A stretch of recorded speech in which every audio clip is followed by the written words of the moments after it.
The following episode of the Maui Chamber of Commerce's Business Matters radio show was originally broadcast on February 22nd, 2022.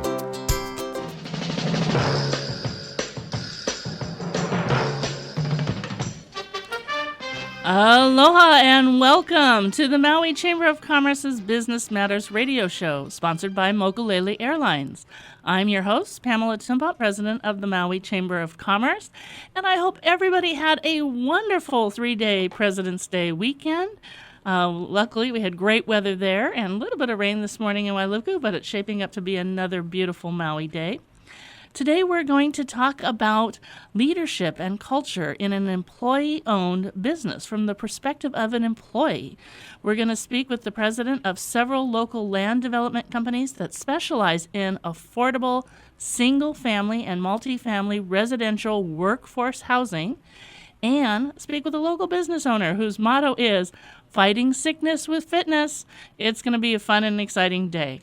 So let's kick it off with Justin Knowles. He is the operations manager of Studevant Air Conditioning. Justin is a business professional and servant leader with a diverse record of accomplishments that include military and private sector leadership operations management. Justin joined Studevant in 2019 and has been leading operations and employee ownership culture now. Justin grew up in Alaska but moved to Maui in 2007, and after 11 years in the military, he has been married now for 23 years and has 4 daughters. And in his spare time, you might wonder when that would be, he trains for a 200-mile ultra-marathon race that's coming up in June in Lake Tahoe. So you are a very busy man, Justin. Aloha and good morning. Thank you for your time today. Oh, thanks, Pam, for having me on. We're excited to have you join us. A couple of weeks ago, Steve Studevant, president of Studevant Air, spoke with us about moving to an employee ownership model. So more from the owner's perspective. We had a great discussion with him, and we're excited to have you tell us about it from an employee's perspective today. What type of culture works best for an employee-owned company?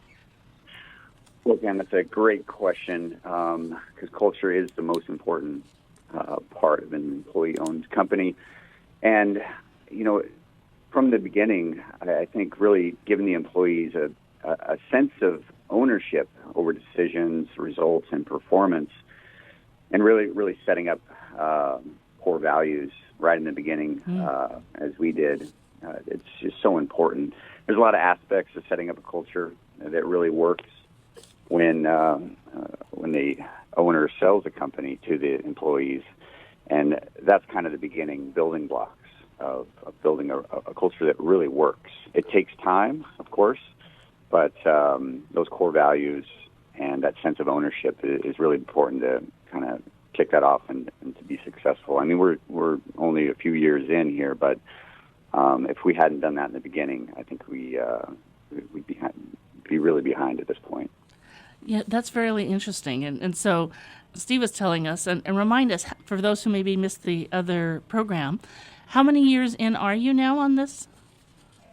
So we did the transaction in 2019 and became employee-owned. So yeah, just in the time frame of employee-owned companies, as we've started to meet with other employee-owned companies that have long paid off their owner and are years down the road, we're very right at the beginning stages. But it's exciting to hear, and it's exciting to have you on and have you teach us kind of about the model. What are some of the core values that you folks established? Oh, great question. Well, in the beginning, just looking at the team that we have and what we want to build in the future, and the people we want to attract to our company. Having a team is really important, and that's one of our first core values. Is we are a team. We encourage leadership at all levels, and to be humbly confident with that team. Sometimes you're leading because you have the expertise, and sometimes you're following. So that's really important. Eagerness to learn is our second core value. It doesn't matter how many years you have in this industry or in life in general. Just being eager to learn and asking questions, open to new ideas is really important. Of course, we have a lot of customers here at Studevant, and we service all of Maui and some of the other islands. And so customer focused, doing the right thing, and always being there all the way to the end. Steve has set a precedence over 40-plus years in this industry, and we want to carry that legacy on.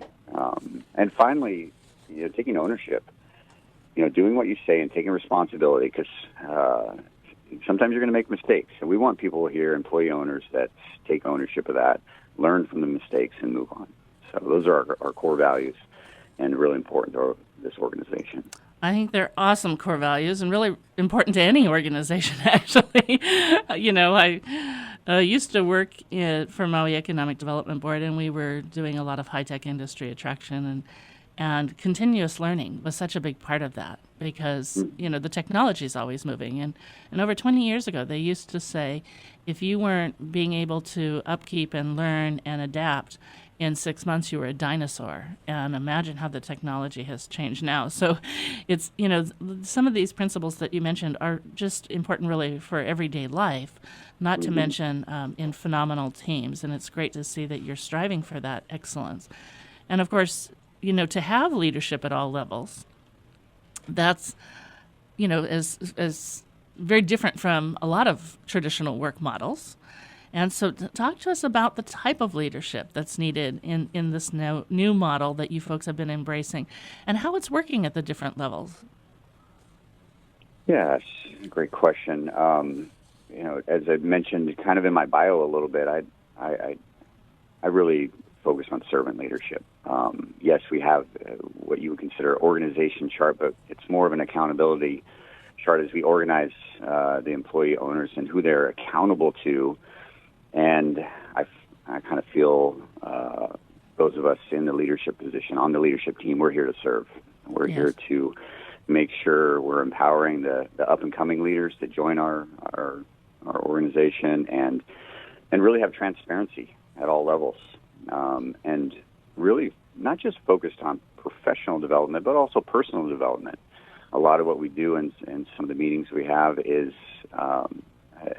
really just, hey, how are we getting to the next level personally in our own lives? How are we doing as husbands, fathers, individually? Because if they can be successful in their own lives, they certainly can take it to the next level here. So that's really important to us. And that servant leadership, we try to pass down through the whole organization and just serving each other, in the business that we do have. So that transparency and empowerment is critical.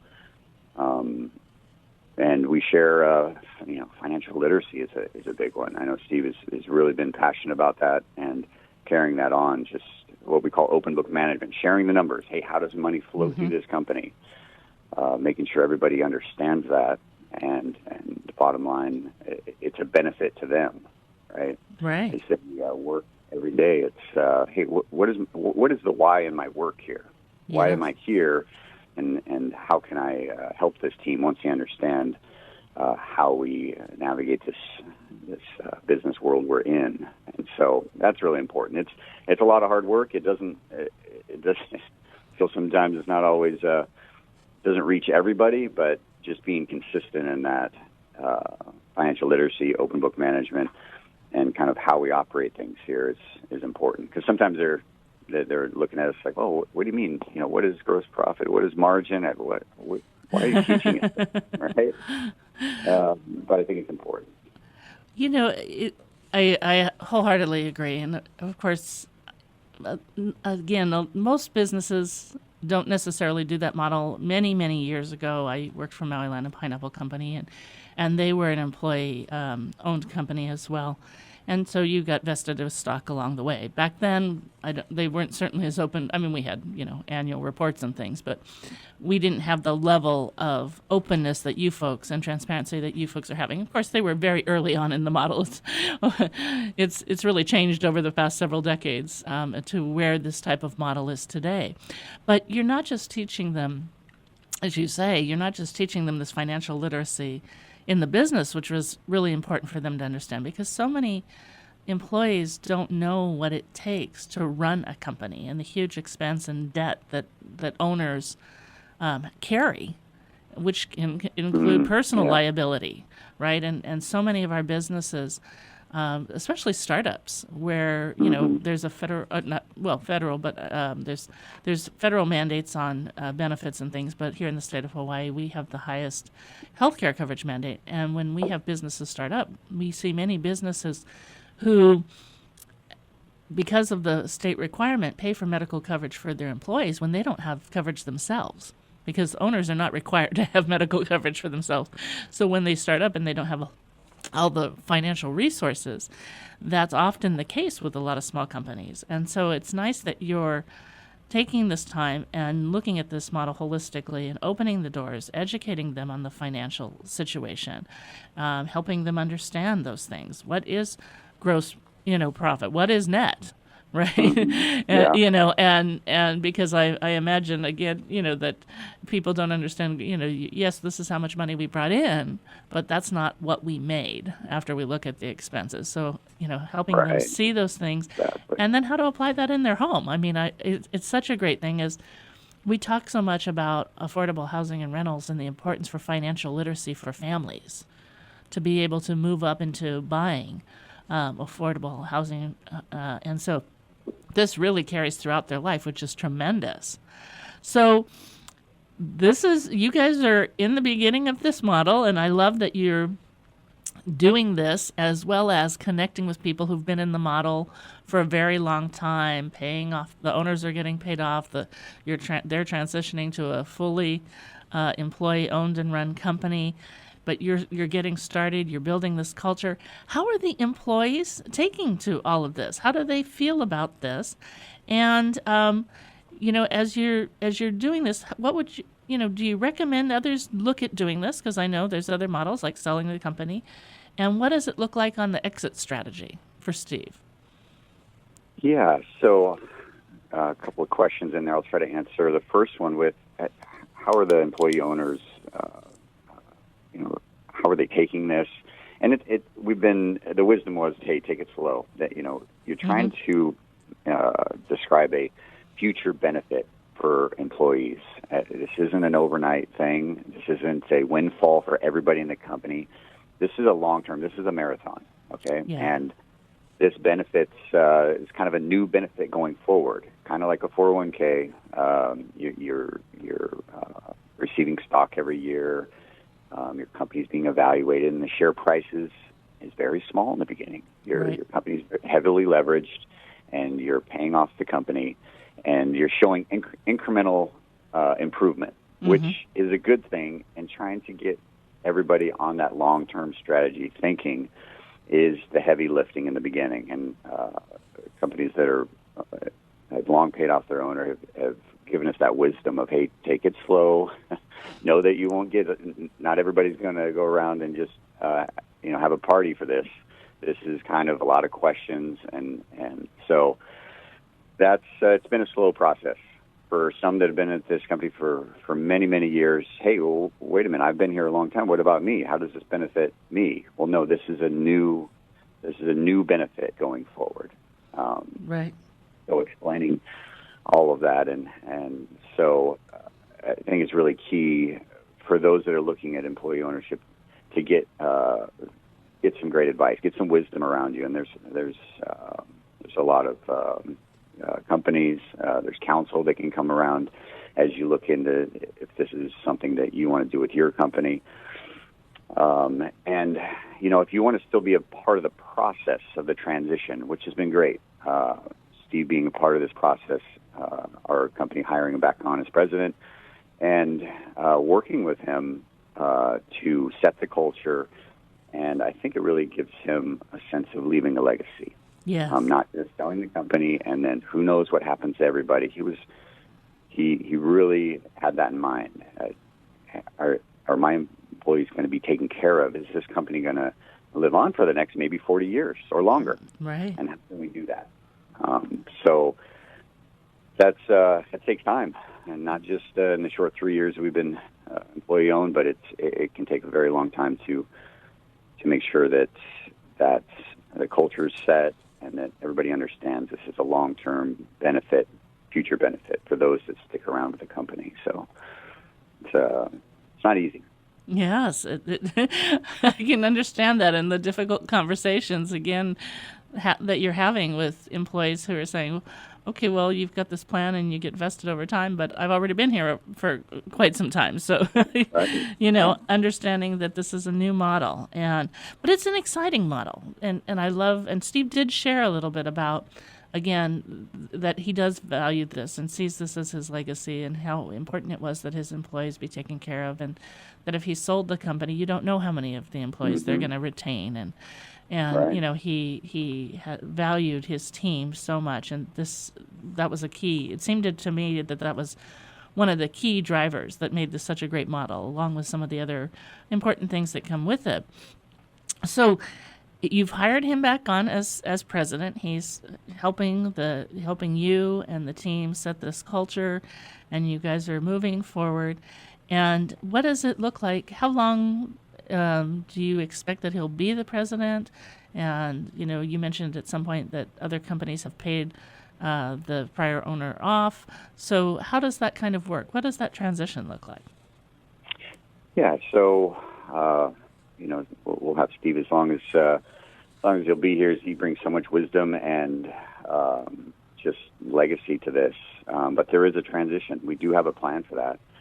And that's another point for those that may be listening. They're thinking about a transition plan for themselves and their company, is being able to be a part of that and really set the stage for it.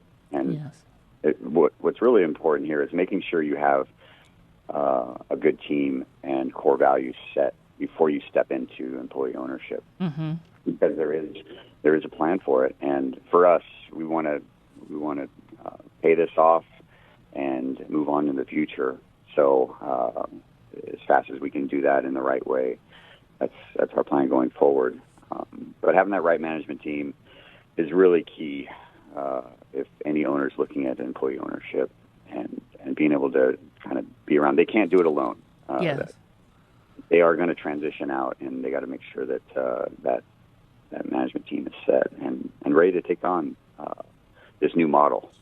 So it is really so exciting to hear that you folks are doing all of this, and it's something that when Steve mentioned to me that he was doing it, I was really thrilled to hear it, because I haven't heard of a lot of these lately. It was something I remember being tried for a period of time, and I've always said, when I used to help people write their business plans, the first thing I always said is, as a startup entrepreneur, they'd come to me all excited, and I'd help them write their business plan.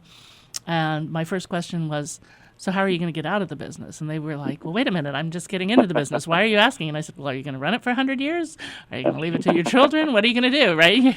Everybody gets out of the business, even if it's death. You get out of the business one way or the other. But the planning is really important.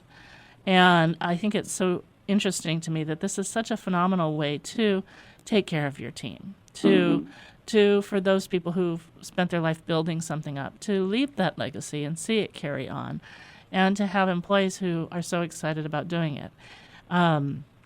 What is there like a period where you think, okay, it's at a certain, I'm sure every model's different based on the business and the structure, but is there like a time frame that they recommend that you pay somebody off and then it's completely employee owned, and the prior owner maybe stays or doesn't stay? It sounds like that's very flexible.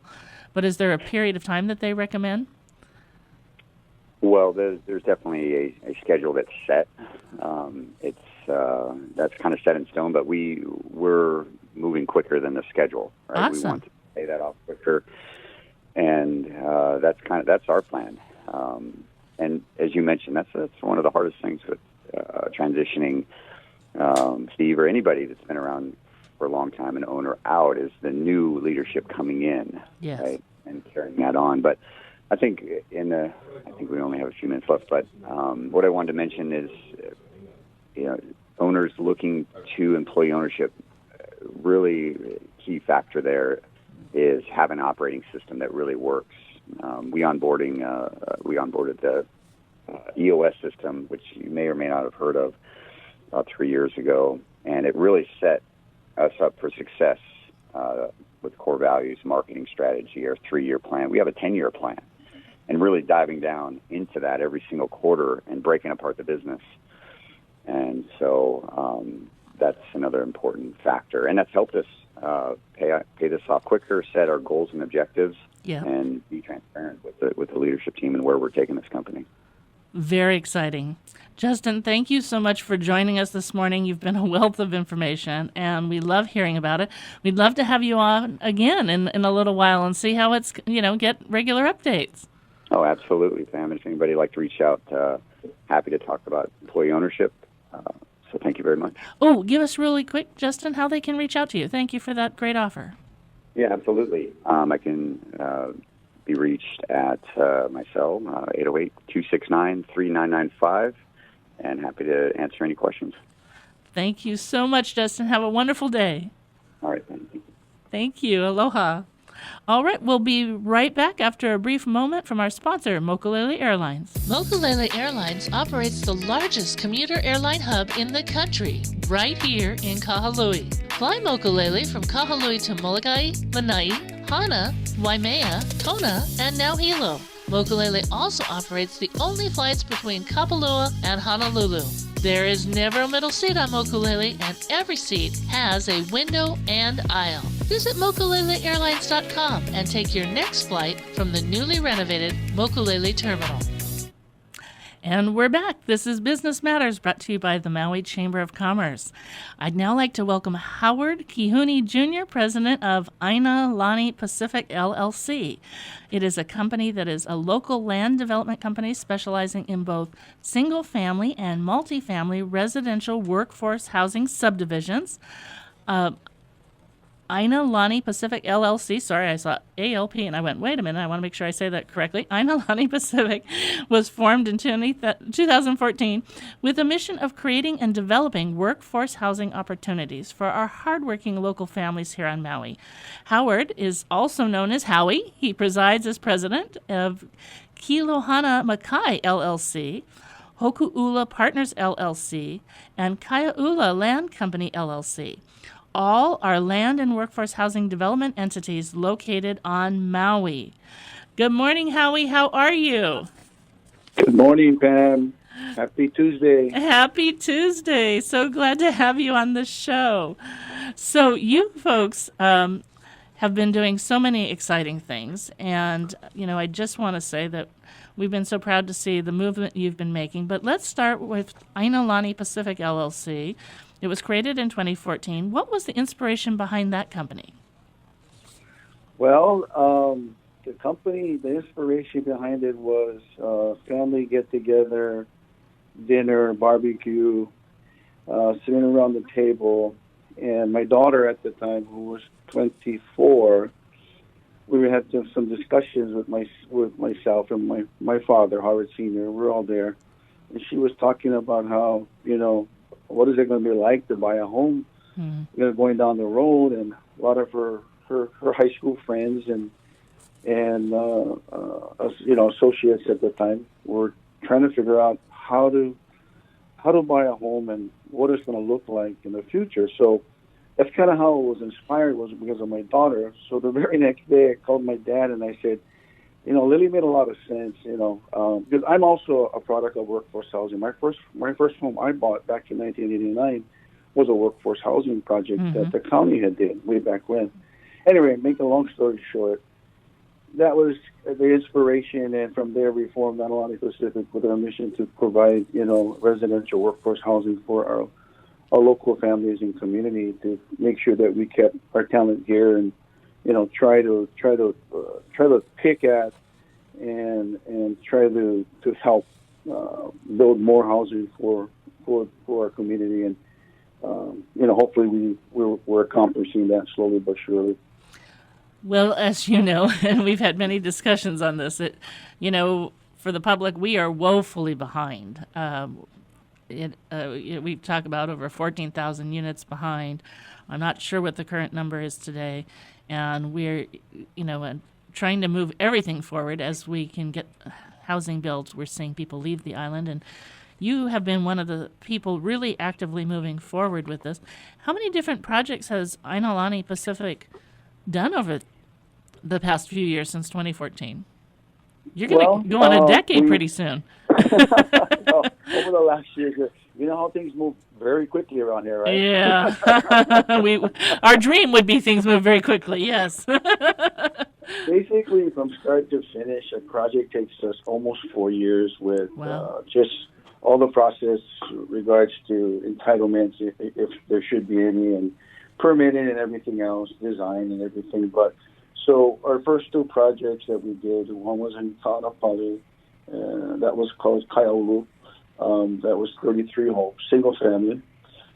Started that in 2015, almost the end of 2015, and finished that up at the end of 2019.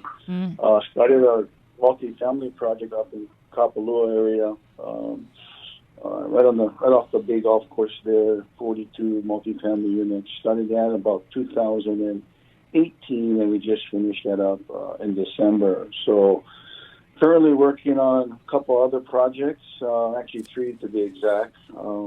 We have one up in Hali'imaile, Hoko'ula, which is a 196 home project. Then we have one that we're getting ready to hopefully break ground probably by the middle summer, maybe July, called Kilohana Makai, which is 28 single-family homes over across from Kiawakapu. And then another larger project that we're working on entitlements for about 240 homes in South Maui. So, and those are single-family homes also. Wow. You know, one of the things I always enjoy talking to you about is this, Howie, because so many people have so many perceptions about what it takes.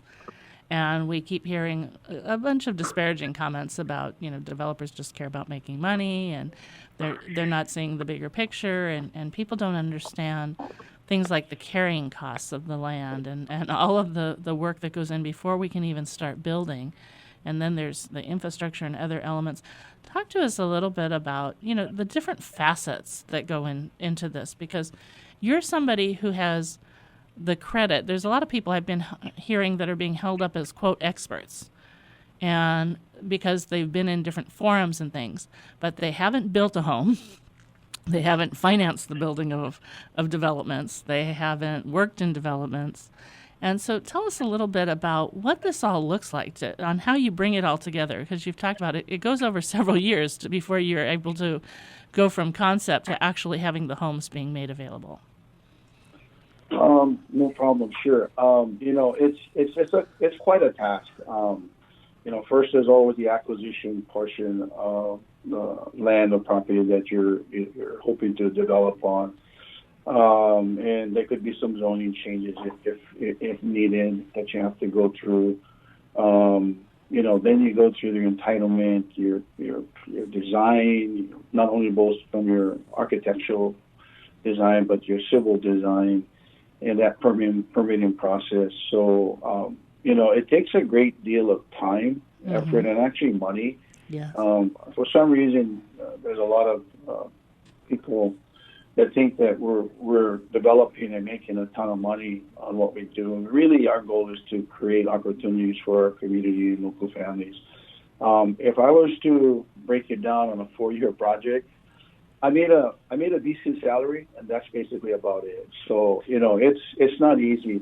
What it costs us to build a house nowadays, a single family home right now, is over and beyond what I think anybody would ever realize. And we build a quality product, and that's one of our missions, is that we need to create and build a home that would be basically a market home, but sold within a county and HUD guidelines, sales guidelines. So, but it's a big task. There's a lot of people involved. There's our lending institutions. There are subcontractors, like I said, consultants from civil, architectural, wastewater. There's so many facets to putting something together like this.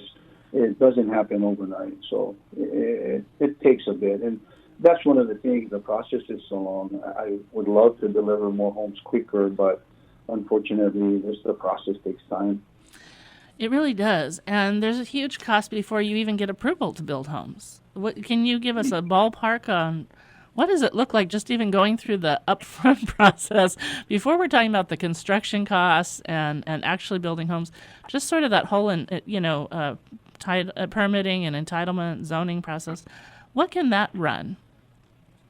Usually the soft costs, and we call those soft costs, will probably run you about 10% to 15% of the project are offhand. So say your project hypothetically is $10 million to build out. It'll run you anywhere from $1 million to $1.5 million just for the soft cost. That's just to get to the stage that you can get your permits. So, you've got, that doesn't include land costs. Right. So, if you've got land costs, then you're carrying a lot of costs, and sometimes it's at the expense.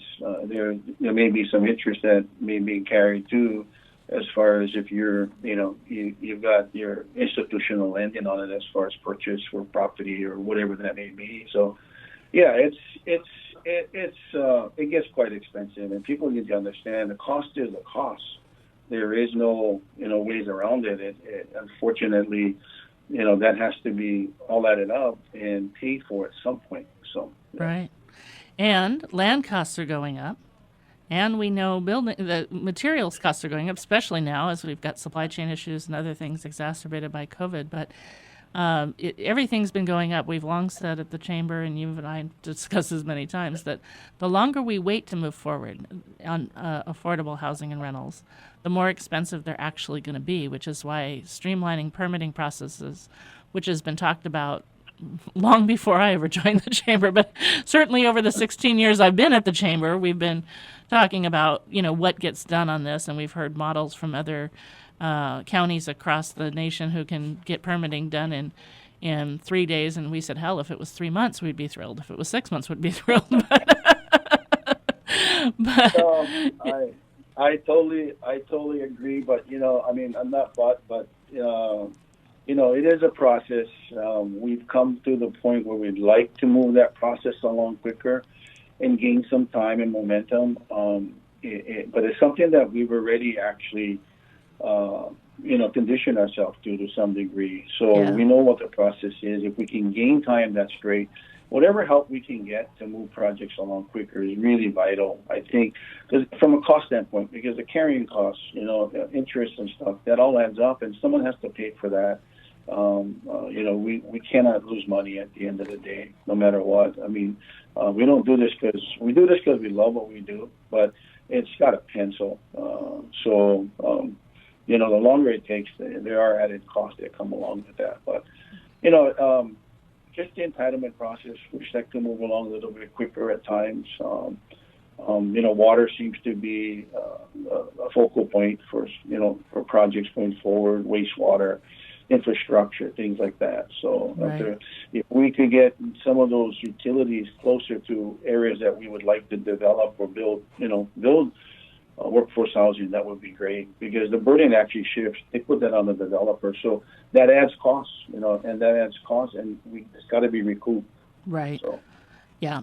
Yeah, and we develop, Pam. This is all private money or just general, your typical lending institution money. So there's no HUD, there's no Fed money, there's no state money, there's no county money. So yeah, so this is all private. Yeah, and that's why, Howie, I'm always so excited to talk to you, because you're really doing the work because you love doing it. You care about the community. You folks are working to get your own investment, putting it up. Like you said, people don't also realize that beyond the soft costs, there's the land carrying costs, and the land carrying cost is carried once you acquire the property. And depending, you might not develop for years, and still you're making those payments on the land and the interest and everything else, which often people forget. And I love that because you've been doing this so long, like you said, you'd like it to move faster, but you've navigated the system, and you're continuing to figure out how to best navigate the system to keep moving these projects forward. And you mentioned, some of the new projects. Talk to us about the new projects and the kind of things that people can see or expect from some of the homes that you're building. Sure. Our homes average square footage from a minimum of 1,500 square feet up well over 2,000, almost 2,100, and that's just inside living space. Doesn't include the garages and lanais and everything else. So by the end of the day, our homes are well over 2,000 square feet up to almost 3,200 square feet, including garages and stuff. We work in an area. We like to present the best product that we can for the best with the best dollar as far as expense wise. So we do all stainless steel appliances, hard surface, whether it be granite or quartz countertops. We use LVT flooring. We make the house as we've developed and build a home as if it was a market home. Local people shouldn't have something less than what someone else should have. That's right. So we put all our money into our homes. We do a really good job. We want the quality, like our homes that we're building now. It'll be PV ready. We're looking at putting in a electrical outlet for electric cars, EV chargers in every home. There's a bunch of things that we're doing for green, with regards to green, a green build. We're excited. The homes come with front yards, irrigation, and so we're excited. I love that concept, and again, I think it just shows. I really wish more people would get to understand and work with and build that relationship with developers, because you folks are working on very slim margins, but like you said, you were able to create a nice living for yourself, and it which you would have been able to create if you work for another company. But that you're making sure that our local residents are getting a quality home, and not just a quality built home, but a home that they're going to be proud of, that looks like any market rate home that you would see that's brand new on the market with all of the things included. And many homes in other developments, even brand new with a gorgeous home, don't include a front yard. So it's nice that you're doing that, but also thinking ahead and thinking about, the EV car connections and building in a green way that's so important to the chamber and our entire community, is to be more green, be more sustainable.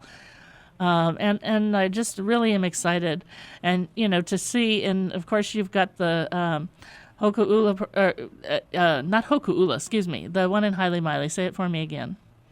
Oh, that's Hoku'ula. Oh, it is. Okay, Hoku'ula.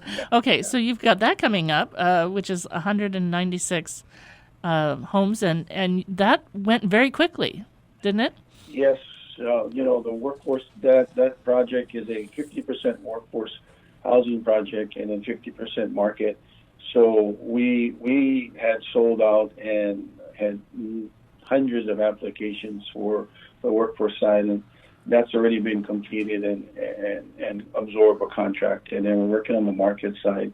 And people got to understand, with the cost of construction today, we got to have some market in this project. Yes. We're only obligated to do not even 25% based on the original entitlements, but we decided to go to 50. We wanted to go more, but what happens is the market side helps pay for some of the costs on the workforce side. So, yeah. Yeah, and that's also really important for people to understand, is that to do those lower rates on homes where we can have more of our residents be able to afford, you have to offset it with selling the higher priced homes. And so it's, and there's a whole process for how people qualify. And so what do you encourage people to do, Howie, as people are excited to hear about new projects that you folks have up and coming and they want to get in? How do they reach out to you or learn more?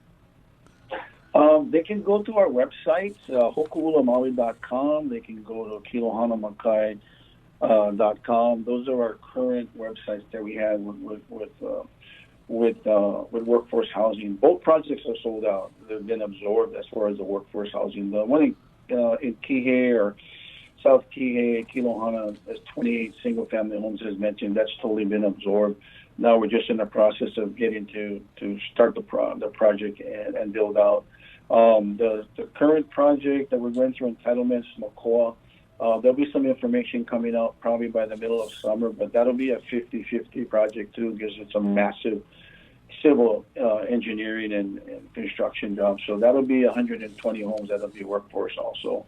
Wow, that's going to be exciting. So another 120 homes. Okay, so we want to have people look at your website and stay abreast. But also, if you look at the website, you can see what the other homes are looking like and get the vision. And of course, there's a number of agencies who can help you prepare for this and get financial services so that you can look at a plan and be prepared. And now's a good time if you've been thinking about it. We find so many people sign up for the list, and when the homes become available, they're not in the same financial position they were at the time that they signed up. So it takes some time, and we want to encourage people to get some help. But Howie, thank you so much for joining us today. It's always great to talk to you, and it's been wonderful to have you on the show. Thank you, Pam. Always great to hear your voice, and always hear whatever help you may need or we can assist. So not a problem. Bless you. I really appreciate you, Howie. I hope you have a beautiful day. You do the same. Thank you. Thank Aloha. you. Aloha. All right. So we have our next guest, who is somebody who is a great inspiration. I'm pleased to welcome Justin Yanagida. He is the founder of Yanagida Fitness. Justin is a National Personal Trainer Institute graduate, a National Academy of Sports Medicine Nutrition Specialist, a certified kettlebell training specialist, a certified speed and agility trainer, former Kamehameha School strength conditioning coach, and author of Fighting Sickness with Fitness. Aloha, Justin. Good morning. How are you? Good morning, Pam. Oh, my goodness. I love that introduction, man. Just an incredible intro. Thank you so much for having me, Pam. Oh, you are so welcome. I have missed getting to see you with COVID times. I know you have been doing some remarkable things to pivot, and it's always just great to hear your voice. For those of you who don't know Justin, you can count on Justin always being energetic, excited, positive.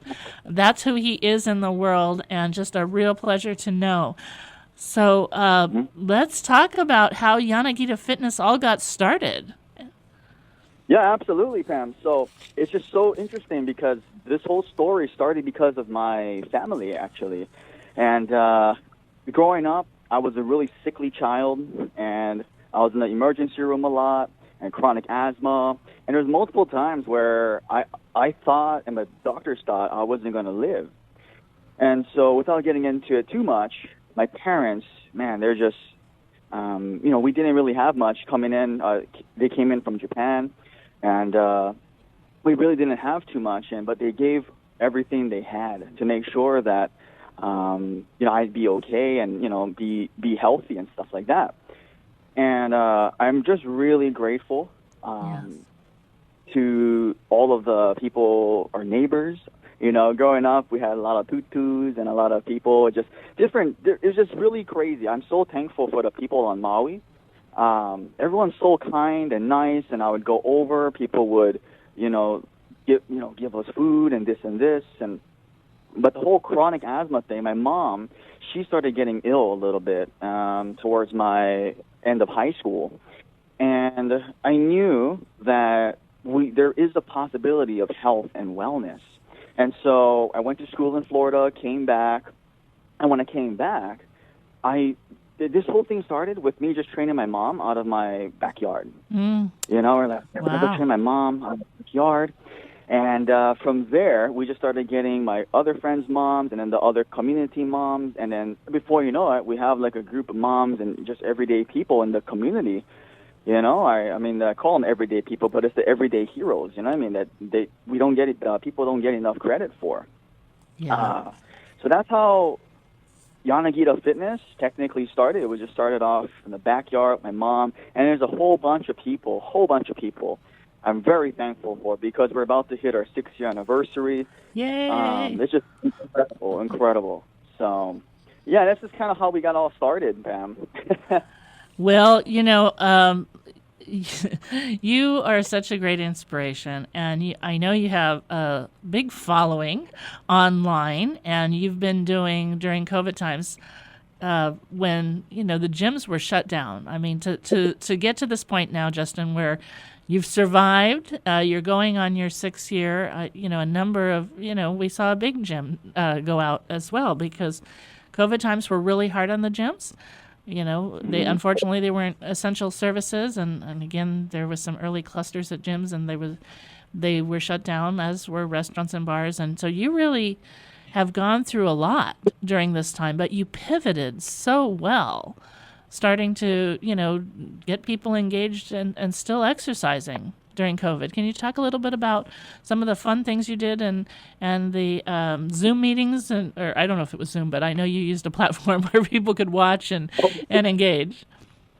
Yes, absolutely. And it's just so incredible, Pam, because I don't even think I don't deserve the credit at all. It's really the team, and it's really the members who really wanted to keep working out in a safe environment and stay healthy. Yeah. And a big shout out to our team, just everybody who came in and helped out and helped us stay afloat and keep the lights on, pay the rent, pay the bills.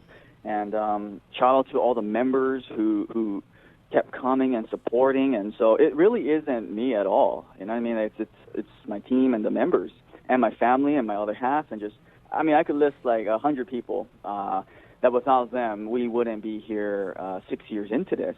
Yeah. But yeah, some of the cool things we did was Zoom. So a good suggestion was to do Zoom workouts, to create these little pods, have, especially in the beginning when there wasn't any, the emphasis, so there's no vaccines, no nothing like that. Having these 6 feet different pods and different outdoor options, and it was just really incredible to see how people in the community and our team really just stepped up and wanted to, make it happen. So it's really incredible. I mean, I almost forgot what our workouts in our gym look like. Pre-COVID, it's like 2 years ago now. Yeah. So it's just incredible. So yeah, tell so me. much gratitude. Oh, well, you are always so positive and grateful for so many things, and you and so many people are so grateful for all that you have given them as well, and we have. The Chamber is one of those people and groups. We've really appreciated you and all of the service that you've given our members. Tell people a little bit about your services and your programs and the training that you offer. Yeah, absolutely, Pam. So what we do is basically we help the everyday people get healthy, get fit, have more energy, fit back into old clothes, and we basically kind of tailor it towards their goals. Because our number one goal is to be the support. Because it's not about us at all. It's about the people that come in. It's about supporting you and the people in the community the best way we can do that, whether it's through more nutrition coaching, maybe it's through different types of exercises, mobility movements, flexibility. So our main goal is to support the people that come in the best we can, and we do that through personal training, group training, and then also online training as well, too. And then we have a bunch of free resources online, like the podcasts and YouTube videos and stuff like that. And, of course, my book that I wrote, Fighting Sickness with Fitness, a bunch of free workouts, nutrition, all that stuff in there. Yeah. There's so many different avenues, but our main thing, our main bread and butter would probably be group fitness, functional fitness, personal training, and then all the free resources out there. Tell me for a minute about functional fitness. That's not a term I'm familiar with. Yeah, absolutely. So basically with functional training, there's so many different ways to skin the cat and different opinions about what's functional. But in our opinion, functional is just being able to do and get through everyday movements with less problem, with increased mobility. So it's not only just about moving weights or moving our body. It's also about increasing our flexibility, mobility. And so every session, we do incorporate some sort of flexibility and mobility as well, because we do work with majority 35 to about 65. And so a lot of sitting down, our hips, our glutes, our lower back, our neck. Yes. And so it's not only just exercise. So we do like to emphasize the flexibility and being mobile as well, too.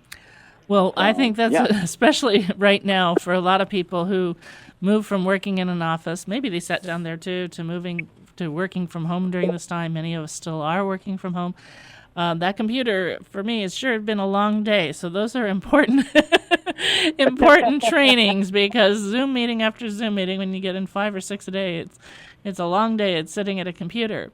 But also I can imagine for many businesses as well, for their workers, to think about your fitness as not just going to the gym and working out and being healthy, which is, of course, awesome and a great goal for us all to have, but to also think about the kind of movements you do throughout your day, or maybe you do heavy lifting or different things that you maybe need a different type of functional fitness for the type of work you do, or your lifestyle, or the kind of things the hobbies and, surfing or kite surfing, or, doing all sorts of other things that you really enjoy, creating something special for you. I love that you customize your workouts and things for everybody.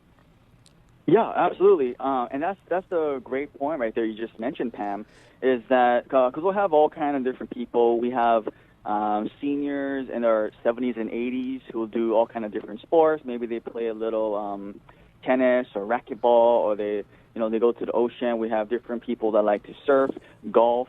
And the main thing is, we're just here to support. So maybe people favor one side in their sport, so we help to counterbalance the other side. And it's why it's so difficult to kind of give over like a conversation of hey, these are the best things to do. Right. 'Cause things for our 39-year-old mom might be a little bit different from the best exercises for them at that point, or our 61-year-old lady who plays racquetball or tennis. I get it. And so yeah, it's a fun thing. I love this. You do, and you're so good at it. Okay, we've got about 30 seconds, but tell everybody how they can find you on the web and social media. Absolutely. So you can look up Justin Yanagida or Yanagida Fitness, and I should pop up on Instagram, Facebook, and then yanagidapodcast.com is our podcast, and then yanagidafitness.com. Fighting Sickness with Fitness. The book is available on Amazon, Kindle, or paperback. I think it's like 99 cents, the cheapest they let us make it. I would make the ebook awesome. free. But yeah, those are the places you can find us, Pam. And I want to just thank you so much, Pam, for having us on. And Gary, the sound guy, I appreciate you too, my man. He's awesome. Thank you, Justin. We've loved having you on. The show goes so quickly, and we could talk to Justin forever, as well as our other guests. We want to thank you for joining us for Business Matters today, brought to you by Mokulele Airlines. I'm Pamela Tumpop, President of the Maui Chamber of Commerce, wishing you blessings and best wishes for a beautiful Maui day.